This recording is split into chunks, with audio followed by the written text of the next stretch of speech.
بسم الله. النهارده هنعمل درس، قصدي ديمو يعني عن درس كنا واخواتها. تمام. طبعا عشان في ناس طلبت ان احنا نعمل دروس لمراحل اقل من اعدادي، ممكن ابتدائي، ستة ابتدائي وكده يعني. ماشي. فممكن كنا واخواتها او ان واخواتها الاتنين بنفس، يعني ليهم نفس الدخل او ليهم نفس التمهيد، يعني مش تفرق كتير. طبعا زي ما اتفقنا، التاريخين الميلادي، الهجري والميلادي. ماشي. والبسمله. بعدين نسيت كلمة بسم الله، ما تنسوهاش انتوا بقى. يلا مع بعض كده. انا معايا تمهيد بيقول: الطالب مجتهد. تمام. وعندي مثال بيقول: ظل الطالب مجتهدا. يلا يا ولاد معايا كده في المثالين. حد كده يقرأ لي المثالين ويقول لي ايه الفرق ما بينهم. طبعا تلاقي طبعا انت تختار حد بايدك، لان ايه غالبا ساعات يعني الناس اللي بتبقى موجوده معاك في الديمو ما بترفعش ايديها يعني مره واحده، فعادي يعني ما تتهزش من الموضوع ده. تمام. فيجي يقول لك ايه، انت اختار حد بقى. يلا، ايه الفرق بين المثال الاول والتاني؟ اقول لك يا مستر ان المثال اللي فوق في المثال اللي فوق ما فيهوش ظله، اللي تحت فيه ظله. تمام. طب في اختلاف تاني، ها حد يقول لي، انت قول لي الاختلاف فين. هقول له يا مستر كلمه مجتهد هنا مرفوع عليها ضمه، انما تحت عليها فتحه. برافو. في المثال الاول اعراب الطالب واعراب مجتهد، ممكن حد طب يعرب لي، مين يعرب لي الطالب مجتهد؟ هيطلع تاخر اي حد يقول لك مبتدا مرفوع بضمه، خبر مرفوع بضمه. تمام. جميل قوي. طيب، تحت بقى هنا طبعا الموضوع اختلف، لقينا ان طالب فضلت زي ما هي، انما مجتهدا اتغيرت. صح كده؟ فوق كانت مرفوعه بضمه، انما تحت لقيناها فيها علامه النصب. طيب ده بسبب ايه؟ قال لي بسبب الفعل اللي في الاول. ليه الفعل اللي في الاول ده بيعمل ايه؟ قال لي ده فعل اسمه الفعل من الافعال الناسخه. ايه هي الافعال الناسخه؟ الافعال الناسخه هنتعرف عليها النهارده، ودرس النهارده اسمه ايه؟ اسمه كان واخواتها. النهارده يا اولاد هنتعرف على كان واخواتها، والنهارده هنعرف كان بتعمل ايه وايه هم اخوات كان. يلا بينا الناس كلها تطلع الناس كلها تكتب ورايا مع بعض كده الامثله. يلا كله يكتب، محدش ايه يقعد ساكت. طبعا لازم وانت كده الكلام اللي انا بقوله دوت، يعني مش بقوله كده وخلاص، لا الكلام ده بيفرق في الديمو. فانت حاول على قد ما تقدر اعمل، يعني حاول تعمل اللي انا بقوله. مش بقول لك احفظ انا بقول ايه، لكن افهم انا بتعامل ازاي، عشان خاطر انت في الديمو تقدر تعمل الكلام ده ان شاء الله يعني وربنا يوفقك يعني. ماشي. وهنا التقويم او التدريب زي ما انت عايز. يلا هنكتب مثلا الامثله. طبعا انت بتكتب اول حاجه ثلاث امثله، كفايه ثلاث امثله مش كتير يعني. انا عارف ان كانوا اخواتها اكتر من كده، لكن انت اكتب ثلاث امثله. هنقول: كان الفلاح نشيطا. المثال الثاني: آه ليس المؤمنون كاذبين. نقول ونوع، يعني هنا مفرد ومفرد. خليها بقى هنا تحت مثلا جمع وجمع كده. اشوف حاجه مثلا مثنى ومثنى مثلا. قول مثلا مثلا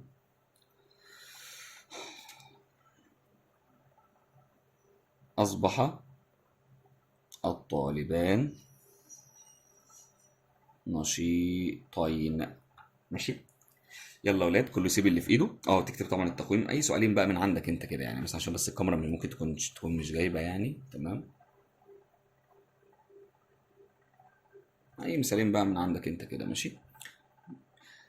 آه سؤالين بساط يعني، حاول تجيب حاجه بسيطه يعني. ماشي. طيب تعالوا يلا يلا نسيب اللي في ايديها. لو واحد قال لك مثلا من الناس اللي هي بتقيمك في الديمو، قال لك مثلا مستر لسه ما خلصتش، فاقول له لا سيب اللي في ايديك دلوقتي، وانا ان شاء الله في الاخر هسيب الناس اللي ما كتبتش تكتب. تمام. بس يلا كله ركز معايا الاول، وتعالوا كده مع بعض نتعرف على درس النهارده. انا عندي ثلاث امثله. قبل ما ندخل في الثلاث امثله تعالوا نتعرف على كان واخواتها. قال لي كان واخواتها. كان واخواتها.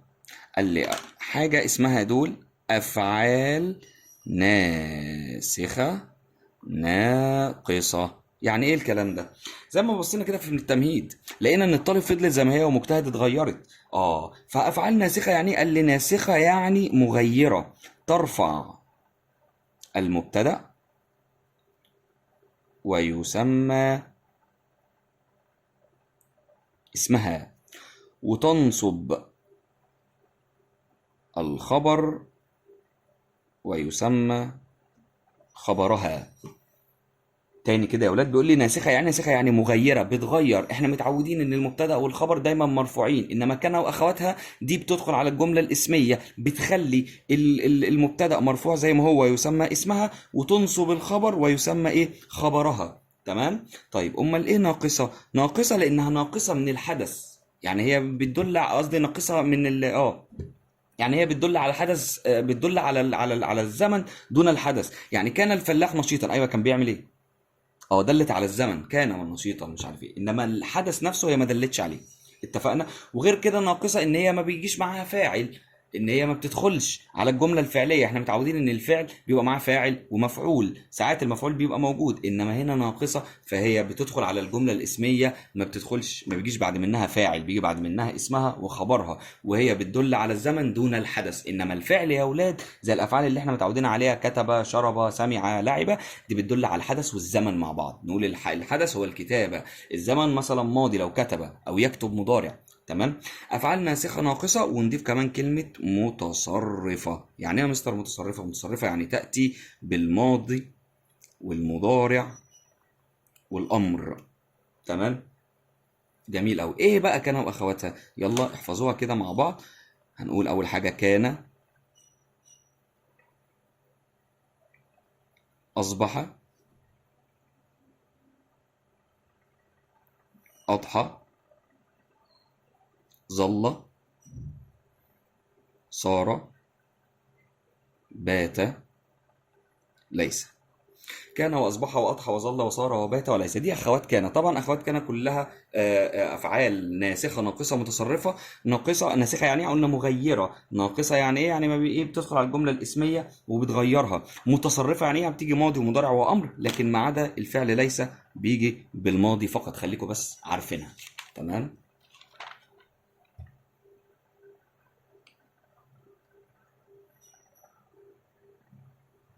طيب نكمل مع بعض.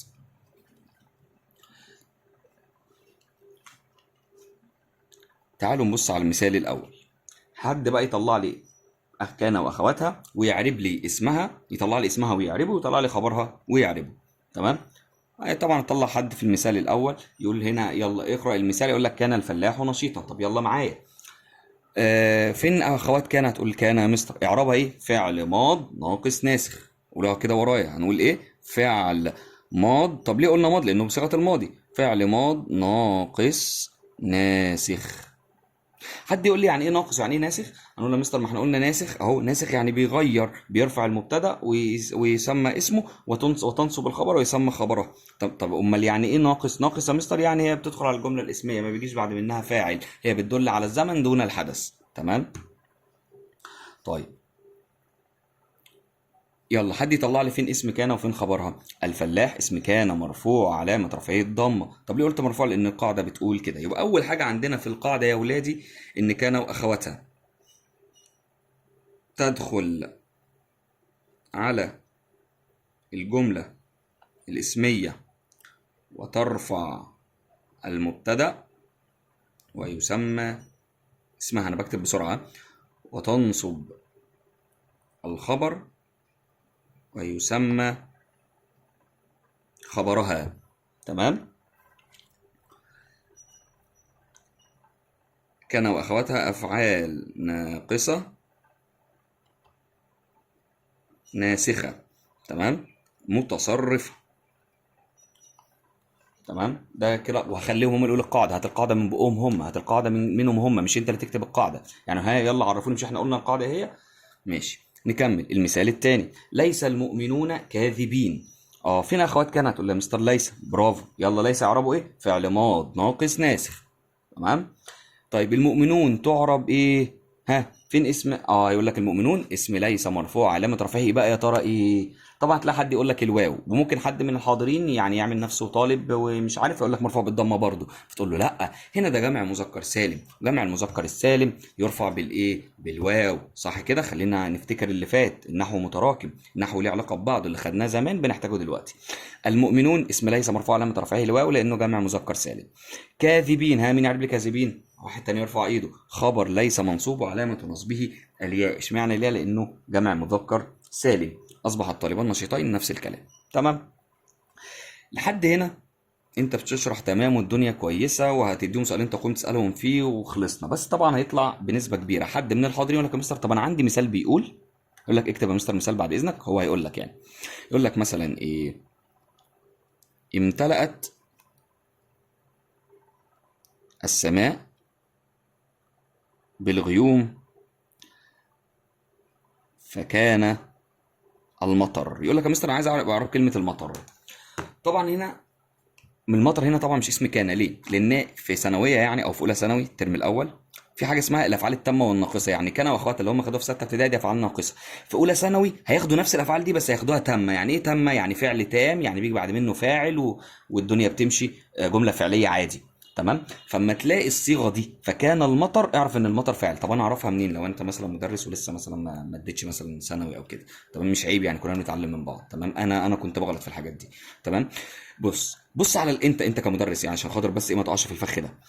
شوف كده الجمله اللي بعد كان، اي جمله بقى، اي جمله فيها كان واخواتها، احذف كان كده في ذهنك وانطق الجمله. لو الجمله تامه يبقى الفعل ناقص. معلش اسف عشان بس البتاع، يبقى الفعل ناقص. طب افرض انت حذفت كان لقيت الجمله ناقصه. ناقصه يعني ملهاش معنى، اعرف ان الفعل تام. تعالوا نجرب هنا. احذف كده كان. اما اجي اقول الفلاح نشيط، مش دي جمله تامه؟ الجمله تامه يبقى الفعل ناقص. تعالوا نبص على تحت. احذف كلمه كان وشوف اللي بعدها.